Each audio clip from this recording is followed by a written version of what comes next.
There, it's 2000 hours in Banjul. This is the news coming to you live from our studios on MDI Road. In the headlines tonight, President Barrow launches the National Multisectoral Strategy and Costed Action Plan for Non-Communicable Diseases Prevention and Control. Women fish processors in Kartong lament insufficient storage facilities as a major problem challenging business. Reviving the legacy of a great philanthropist, the Ministry of Youth and Sports launches the Young Enterprise Service Africa Foundation in honor of the late Salifu Kujabi. Plus, NAWEC signs a contract with TBS Nuaces for the construction of a 20-megawatt power plant to be connected to the national grid. Away from home, more than 4 million people face food insecurity in Niger.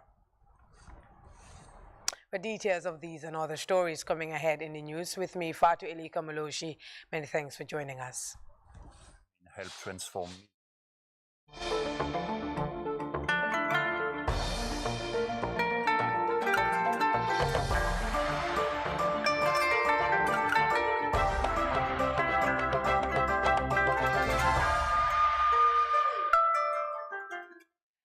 Welcome to the news. First in this bulletin, the President, His Excellency Adama Barrow, has presided over the launch of the National Multisectoral Strategy and Costed Action Plan for Non-Communicable Diseases Prevention and Control at a ceremony held in Bijulo. The action plan seeks to mobilize stakeholders in the fight against non-communicable diseases, which accounts the third annual death in the Gambia. Mamadou Jallo reports. The launching of the multi-sectoral strategy and costed action plan for non-communicable diseases prevention and control is seen as a major milestone in the fight against these diseases, which claim thousands of lives annually.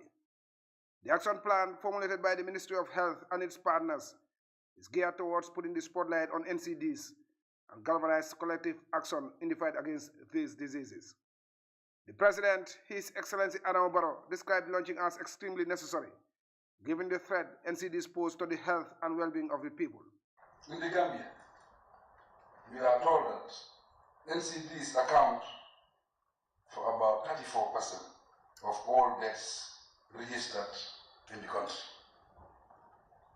We must remember, however, that concern about non-communicable diseases is not about the number of deaths only. It is also about the drivers of these diseases. Like all developing countries, the Gambia faces numerous challenges linked to non-communicable diseases. The President expressed concern with the current state of affairs, warning that it could have serious socio-economic implications if urgent and decisive actions are not taken to confront the challenges. Almost all households in the country are either directly or indirectly affected by NCDs. And more than 5,500 people die prematurely every year due to non-communicable diseases. These are serious implications for the socio-economic development of the country. To make matters worse, health sector reports indicate that nearly 1/3 of the adult population have raised blood pressure and nearly 15% of Gambian adults are overweight. President Barrow therefore commended the Ministry of Health and partners for coming up with such a comprehensive plan of action that seeks to provide long-term solutions to the problems associated with non-communicable diseases. He also reassured that government will support the full implementation of the plan as part of its reforms of the health sector. It is certain that developing a document of this nature calls for huge resources, time, and energy. As a result, I convey profound gratitude to the Field NCD Partnership and the World Bank for providing the much needed technical and financial support to develop this resourceful document. I also recognize the technical support of the World Health Organization and other partners as well as the invaluable contribution of the various sectors and institutions to this strategy. The launching ceremony was also graced by cabinet ministers, senior government officials and stakeholders from the United Nations agencies in the Gambia. Mamadou Diallo, GRTS News. July each year is World Population Day, a moment reserved to focus attention on the urgency and importance of population issues as the Gambia joins the rest of the world to commemorate the day on the global theme, a world of 8 billion towards a resilient future for all, harnessing opportunities and ensuring rights and choices for all. The Environment Minister Rohijon Manjang has made a rallying call for action to enhance population services and issues affecting sustainable development. The Gambia joins the rest of the world in commemorating World Population Day. The day was established by the then Governing Council of the UN Development Programme in 1989, an outgrowth of interest generated by the Day of 5 billion, which was observed on 11 July 1987. The UN General Assembly decided to continue observing World Population Day to focus attention on the urgency and importance of population issues, including their relationship to the environment and development. Fellow Gambians, World Population Day commemoration in the last 2 years were unique in the sense that the world was fighting a public health crisis, COVID-19, which has taken a toll on all countries and grossly affected not only their health system, but almost all sectors of their economy. And the Gambia is not exempted. Hence, the theme for World Population Day is in the last 2 years centered around safeguarding the gains made before the pandemic and prioritizing the reproductive health and rights of all, especially the most vulnerable. Fellow Gambians, as the total world population is about to cross the 8 billion mark, the theme for this year's world population is indeed apt. A world of 8 billion towards a resilient future for all, harnessing opportunities and ensuring rights and choices for all. As the world population increases from 7 billion to 8 billion, from 2011 to 2022, an increment of 14%, the Gambia has seen an increase of 38% in its population during the same period. That is about 1.8 million to 2.5 billion, quoting from the UN estimate of 1st July 2022. However, there is no cause for alarm with the 8 billion mark, as a lot of achievement has been taking place globally and at home. Well, Environment Minister Rohijon Manjang there on World Population Day. Now, the National Water and Electricity Company, NAWEC, signed a contract with TBS Noasis for the construction of a 20-megawatt power plant set to connect the southern Gambia to the national grid. The Energy Minister officiated the event, which joins efforts to enhance water and energy for the population. Ibrahim Abba has more. The Gambia is on a committed quest to expand national access to water and energy with a broad scheme connecting outlying regions to the national grid. This ceremony for the construction of a major power plant linking southern Gambia to the metropolitan energy system is seen by many as a step closer to achieving the universal access to electricity and water as envisaged in Gambia's National Development Plan. The project implementing unit coordinator Hadin Jai said a comprehensive bidding process was opened and won by China-based company TBA, which has been awarded the contract. I would like to emphasize that the evaluation of the bid was done vigorously to make sure that the offered materials and construction process are fully compliant with all technical, environmental, and safety requirements.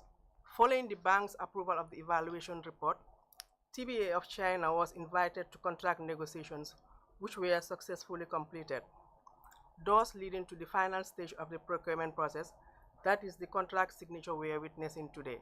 The managing director of NAWEC, Nani Juara, described the signing ceremony as an important milestone in the country's quest to achieve clean and reliable energy for all. For the first time, we are witnessing such a large-scale solar project, which will significantly contribute to the availability of energy in this country and also reduce the cost of our service, which every Gambian has been complaining for the longest time that the cost of energy is really very expensive in this country. And on the basis of that, the government of the Gambia, through the support of the World Bank, the European Investment Bank, and the EU, were able to mobilize resources to be able to have this project off the ground. And we thank the government of the Gambia for that laudable initiative in mobilizing the required resources. Energy officials are currently focused on providing quality services amid a larger population and increased investments in the south. The chairman, NAWEC Board of Directors, Usman Mohamed Cham, re-echoed the need to closely monitor the progress of works to ensure quality services. Mr. Chairman, winning the contract is one thing, providing quality service is another. And I hope during this period, our local engineers will also benefit by the training and the experience that TBA has from an international perspective and in providing this kind of services. NAWEC, I can assure you, NAWEC will give you all the support you need in the implementation of this project and will jealously monitor the work to ensure quality work is done. The Minister of Petroleum and Energy, Honorable Abdullah Job, who presided over the ceremony, on behalf of the Gambian leader, His Excellency Adama Barrow, assured project officials of government's commitment to providing equitable, clean and reliable energy for socio-economic advancement. I'm encouraging all of you to work as a team, because there is no adversary relationship here. It's a teamwork. Because when the team works together, then we will achieve the results in the fastest possible time. As the managing director of the World Bank said when he came last week here, the support of the World Bank is based on performance-based support.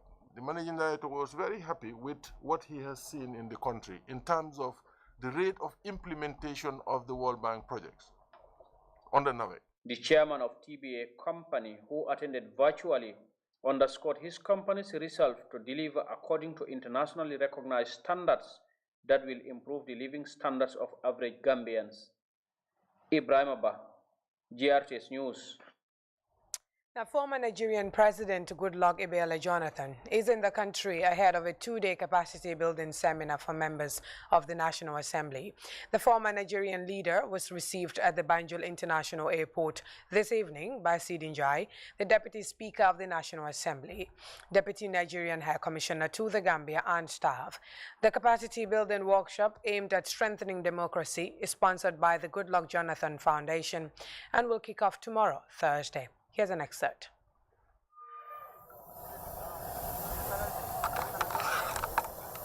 Our primary reason for this visit this time around is to work with the Gambian National Assembly, the Parliament, to see if we can organize a little workshop to strengthen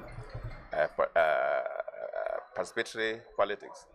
You know, the Parliament is key in every democracy. Even in my country that will pass through a lot of military rule. Even during the military, you have the executive, you have the judiciary, but there will be no parliament. That there is elected parliament, that is the essence of democracy. And most cases in Africa, at the end of every round of elections, you find it difficult to see so many people returning. My country is even worse. They hardly get 30% of parliamentary returning. So in most cases, more than 60% are new. And parliamentary business is serious business. So you need a bit of capacity building before you can start to deal with state issues. You know, people come from different backgrounds. Some people are not too conversant with state issues. And you are battling between your party interests and the national interests. So they need to be prepared. And that is the area where we think we can make little contributions. The Gambian High Commissioner in Abuja met us and we had a conversation. Then we reached out to the clerk and the speaker and so on. And of course, the ECOWAS Parliament too, the speaker, all of them keyed in and feel that we should come and have 1.5 day little workshop to see how we can step up the capacity. And if you have a good parliament, that is the essence of democracy. So every citizen will benefit. And the parliament will have a clear focus of where they are going.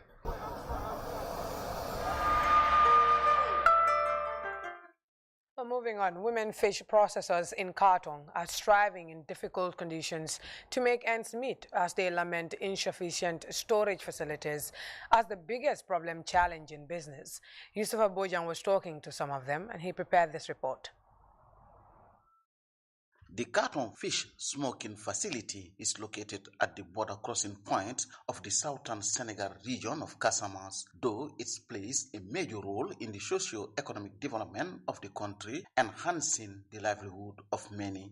Women engaged in fish smoking at the facility remain vulnerable to the impacts of climate change and the degradation of natural resources. In the fisheries sector, the role of women is paramount as they operate at all levels of the value chain, participating in the promotion of sustainable fishing through responsible processing of fisheries products in reducing the environmental pollution generated by their activities. Ami Jiang said the structure and their ovens are all old, explaining that out of 24, only 6 are functional. According to her, the fish processed at the site is transported to Basse, Tanje, and other parts of the country by wholesale customers. Fisheries Field Assistant Yamunda Ture said the facility has been used by women for 35 years and need to be refurbished. They need good ovens and the storage. They seriously need the storage, and then the roof. They contribute some amount of money monthly to support and sustain their business. She explained that no money is allocated to them to run the facility.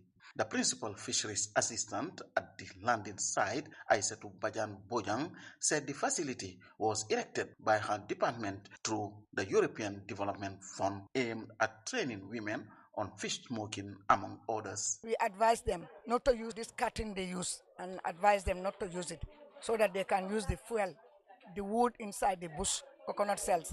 They use that also, and also the palm trees. They also use that. I think that's the best one because the cutting, we don't know what type of cuttings they are using. So that's why we used to help them and sensitize them, give them training. She stressed the importance of the facility in enhancing the socio-economic well-being of beneficiaries. Madam Bajan Bojang said they are advocating for the use of modern technology instead of using coconut shells, cuttings, and firewoods which generate a lot of smoke. She, however, dispelled rumors on the use of the sniper chemical by fish smokers. They never use the pest. This pest, even if when I heard it over the radio, I know that, they used to take their fish there. They also have their partners inside the market. Those people, like if I bought a fish for $1,000, I have to take it to somebody. That person is going to sell it, take that $1,000 there and have profit. So that person will not allow that fish to rot. Here is from the fair to the bowl and they cover it. So that means they will not use the pest at that time. To meet the challenges of adding value to fisheries resources, women processors at the sites benefited from capacity building programs on good processing practices and techniques, as well as good practices for managing the quality and hygiene of fisheries products. These empowerment initiatives enable women processors to improve their working methods and the quality of their products in enhancing access to market. Yusuf Bojang, GRTS News.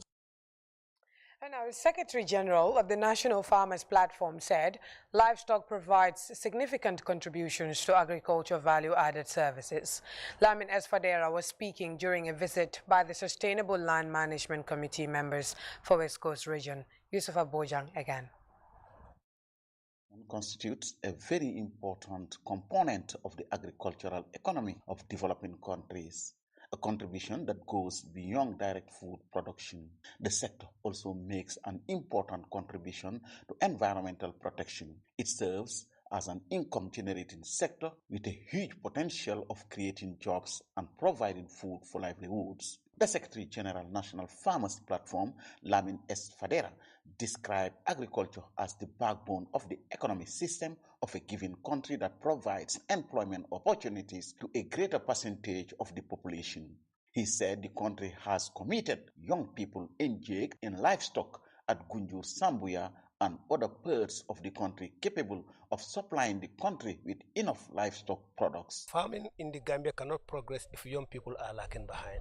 Coming here and find this amazing work here by a young person is indeed very, very much great. We are very much amazed. He stressed the need for authorities to support the creation of livestock businesses, particularly those operated by women and young people. Looking into the Gambian context, what we are looking at is to make sure that people have the passion, people have the courage to go into such activity like the poultry farming.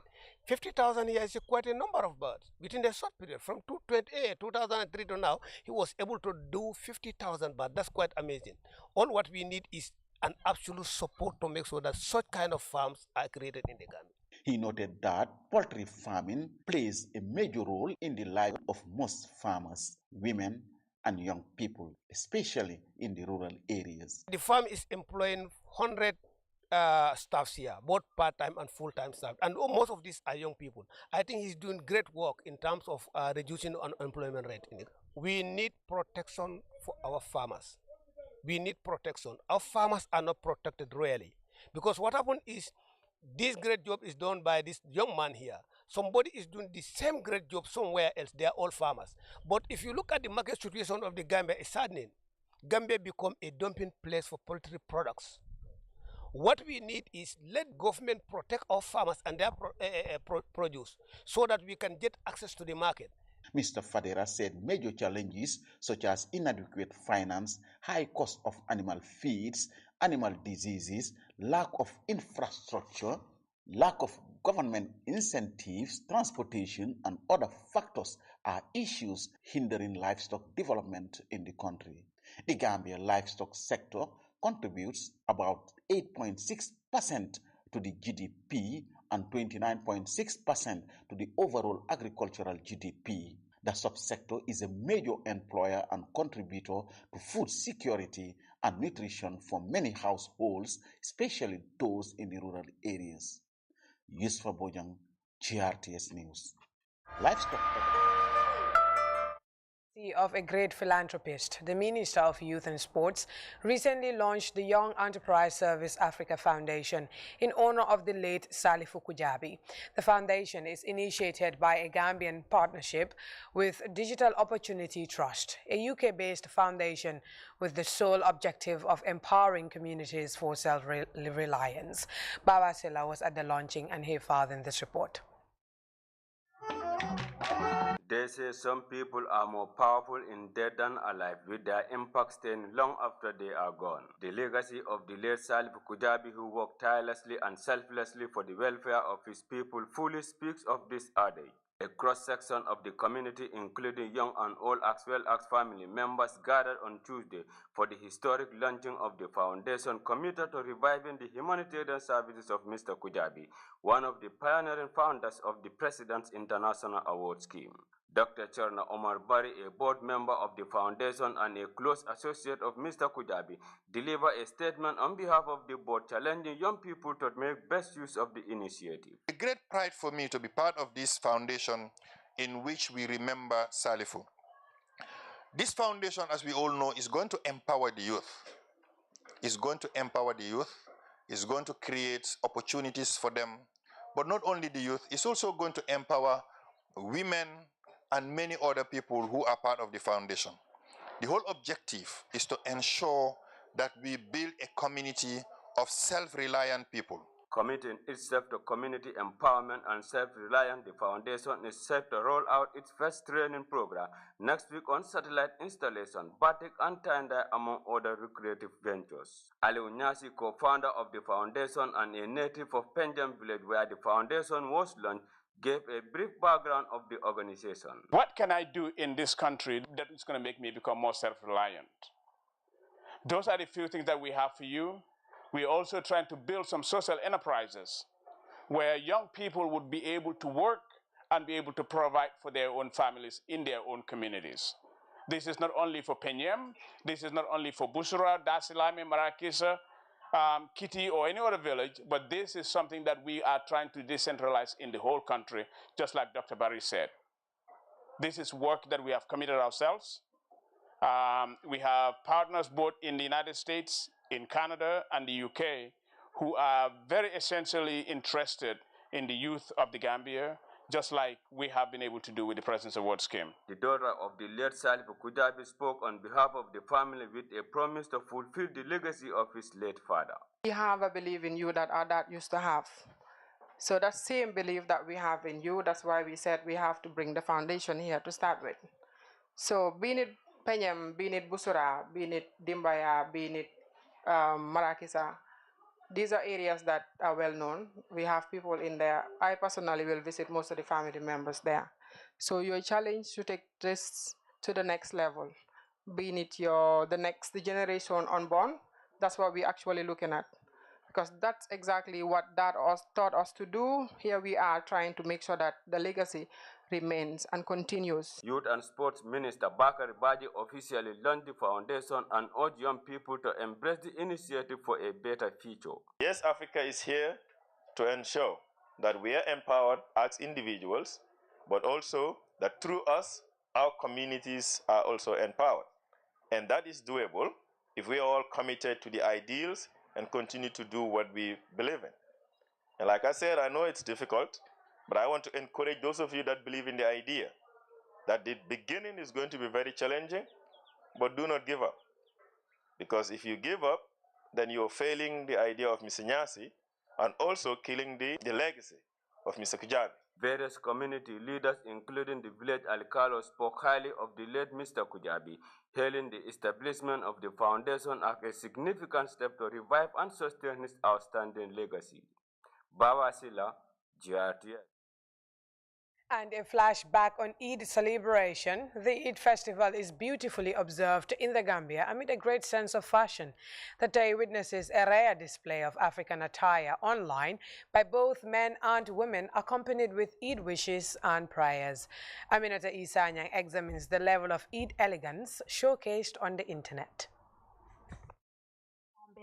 Eid al-Adha takes a religious and cultural outlook, with celebrants using the moment to transform their wardrobes in a spectacular display of traditional fashion and style. Festivities are welcomed with new attire and flamboyant dresses, uniquely designed by haberdashers, whose stunning creativity adds immense color to the festival. The next episode mostly happens online, as Gambians showcase their Eid outfits in the biggest display of local culture. Done in an exclusive way with trendy Eid hashtags for online parades, draped with beautiful outfits. Twitter has become a new platform, enhancing this beautiful trend over the years. The Eid al-Adha is observed by Muslims in the Gambia amid a remarkable fashion display. Gambia's Eid festivities are observed by a unique modification of apparels with haberdashers designing stunning African attires for men and women. Social media is now an avenue for Gambians to celebrate unique bonds through culture. Facebook and Instagram are also accommodating the beautiful display, marking a trendy new online fashion walkway, which comes with frames and Eid Mubarak captions. The Eid wears are stunningly tucked in African fabric, availing celebrants a moment to bask in joy and elegance. Fabric sewn in beautiful kaftans for men, whilst the evening saw a vivid display of designs and remarkable bliss, spreading a high sense of positive energy. This momentum has also taken in the Gambian diaspora, which avails themselves the opportunity to feel home despite the distance. The emergence of apps brought about a unique way to celebrate Eid, bringing people together to uniquely celebrate the festivals online. Aminata Isanyang, GRTS. Well, the Muslim Met Gala, they call it, I mean, it's there. But now, it could be recalled that on the 3rd of July 2022, the authority of ECOWAS heads of state and government took the decision to entrust one of the Gambia's illustrious sons, His Excellency Dr. Omar Aliu Toure, with the responsibility of leading the Commission and all the ECOWAS institutions for the next 4 years. Today, the 13th of July, was the official leadership handing over ceremony at the ECOWAS Commission headquarters in Abuja, Nigeria. And an excerpt from Dr. Toure's statement on the occasion reads, quote, "I would like to express my profound gratitude to the heads of state and government of the community for the unanimous endorsement and confirmation of my appointment. I am indeed humbled and grateful for this great honor bestowed on my humble person. Excellencies, ladies and gentlemen, this transition comes at a critical moment in the history of our region and indeed in the history of the world itself. For over a year, a pandemic grounded the whole world to a halt. Lives and livelihoods were disrupted, outputs and productivity declined in a manner that impacted negatively overall economic growth and pushed millions into poverty. Running parallel to COVID-19 challenges was insecurity on various fronts, engendered largely by terrorism, political instability, military coups, and other nefarious activities such as abductions for ransom, illegal arms and drug trafficking. As if that is not enough, our region's challenges have been compounded by a major war whose repercussions in the form of deeper food insecurity are being felt by poor farmers and herdsmen and women in Podor in Senegal, in Man in Cote d'Ivoire, in Basse in the Gambia, and in Calabar in Nigeria, and indeed in all our countries and regions, end quote. We'll take a very quick break. International news follows suit. Do stay. In a country always thirsty for more, a team of superheroes with special powers unite to redefine the way we are connected. Big Farber Vegas steps up your communication with the DOK service, giving you 1,000 minutes of talk time to one special person for $150 is only. Valid for 1 month. Enjoy your talk time. Type SUB and send by SMS to 135 to activate the TOK service. AfriCell got office with the power to change the world. AfriCell is setting trends once again. I'm sure you still love WhatsApp, Facebook, Instagram, Twitter, Snapchat, and Viber. Your favorite GSM operator, AfriCell, knows this. That's why you can now enjoy more at the same price. Activate the social media bundle and be online for 24 hours for $10 is only. Hello! Activate the social media bundle for $10 is only and receive 40 megabytes. Where AfriCell goes, nobody dares to follow.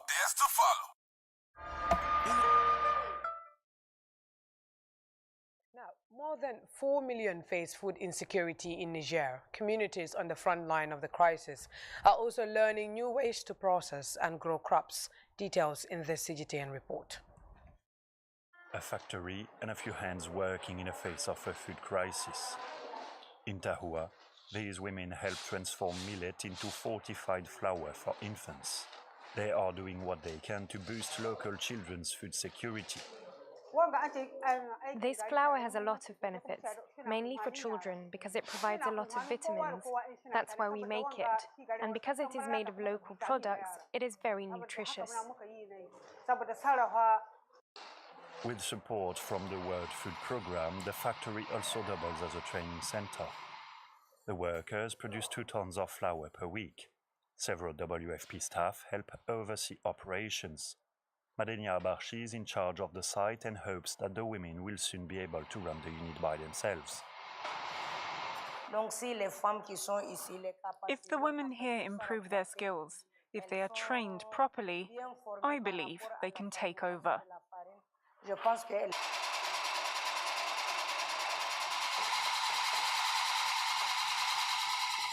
120 kilometers away from Tahua, near the village of Fuchi, another food security program is underway.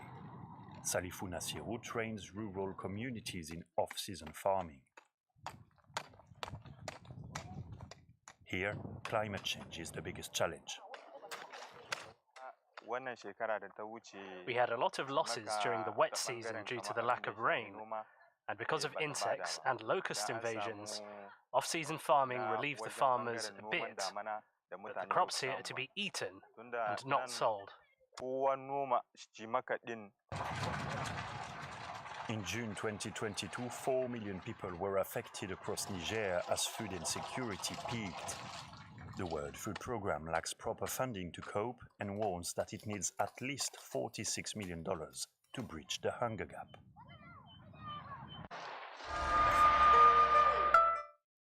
And now, Russia and Ukraine met UN and Turkish officials on Wednesday in a bid to break a months-long impasse over grain exports that has seen food prices soar and millions face hunger. France 24 has more. France 24's Jasper Mortimer in Ankara. Likely to succeed? The aim is to devise a mechanism whereby ships can dock at Odessa, load up with Ukrainian grain, and sail away to whatever country in the world wants to buy the grain. But the mechanism must provide that the ships going to Odessa are not carrying weapons for Ukraine. That's a Russian requirement. The mechanism must also provide that no Russian warship can sail through the Ukrainian naval minefield and land troops on the beaches of Odessa. Now, the talks were scheduled to be starting 15 minutes ago, almost as we speak, but they might be delayed. While the Russian delegation has been seen, the Ukrainian delegation has not yet been seen. They're at the level of Ministry of Defense officials, generals, not ministers. And at the end of the day, we don't expect a press conference, but the Turkish Defense Ministry is expected to issue a statement. You asked, what are the prospects of success? Well, I'm sure it's possible to develop such a mechanism. You know, if Ukraine opens corridors in its naval minefields, one could have Turkish ships virtually parked at the entrances of those corridors with UN officials on board. They would inspect incoming ships to make sure that they weren't carrying arms, and they would also block any Russian warships from sailing down those corridors. At the end of the day, it's going to be a political decision whether this mechanism is implemented or not. At the moment, the Ukrainians are hauling their wheat southwest down to the Romanian port of Constanta. So they're paying haulage fees and Romanian port fees. So I'm sure President Zelensky is likely to say yes to the implementation of such a mechanism. Big question is, how will President Putin respond? And I think his answer will depend on how the war is going. If he sees the war going well, I think he's more likely to respond positively, because Russia is under pressure from the world, which blames it for the shortage.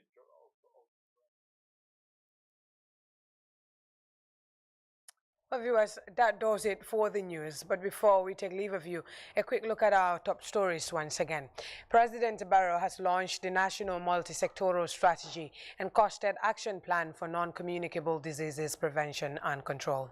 Women fish processors in Kartong have lamented insufficient storage facilities as the major problem challenging business. Reviving the legacy of a great philanthropist, the Ministry of Youth and Sports launched the Young Enterprise Service Africa Foundation in honor of the late Salifou Kujabi. Plus, NAWEC has signed a contract with TBS Sunwasis for the construction of a 20-megawatt power plant to be connected to the national grid. And more than 4 million people are experiencing food insecurity in Niger. And that's it for now. I'll be back again at 10 p.m. for more news. Until then, enjoy the rest of our programs and bye for now.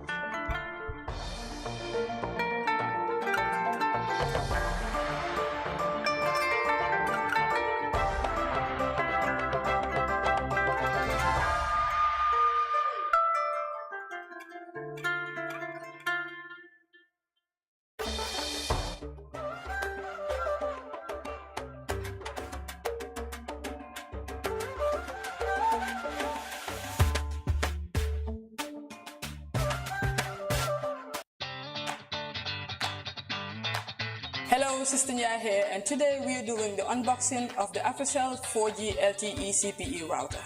Have you gotten yours yet? Here it is. Alright, now let's do the unboxing of the AfriCell 4G CPE router.